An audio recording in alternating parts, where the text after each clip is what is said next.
Ủa thì mình nói là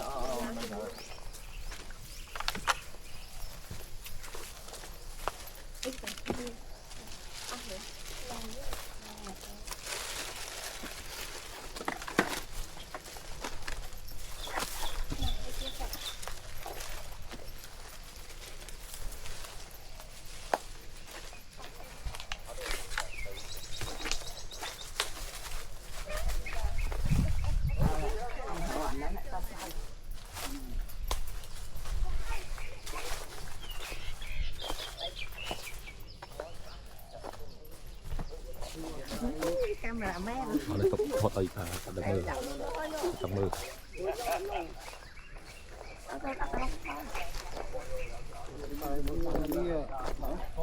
đi cài chua này đi cài như này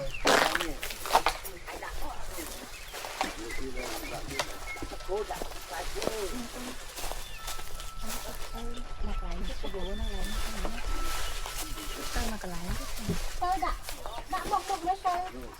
Đã kem khói cả đã sang tôi một cái nhân thể kem băng mà con thử.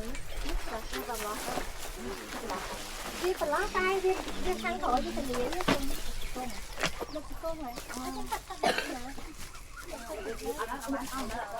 Đây vãn máy này, cái đó này. chuẩn bị đã đấy điểm. chán rồi nó bị đã rồi là đá mà rồi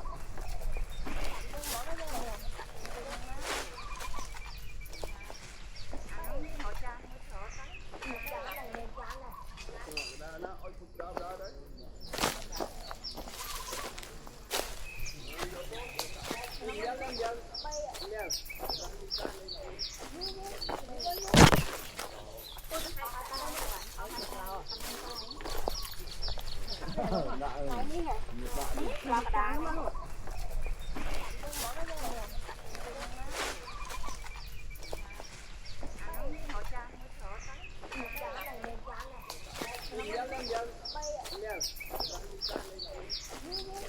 Món mà phiên là nó món mà phải đó.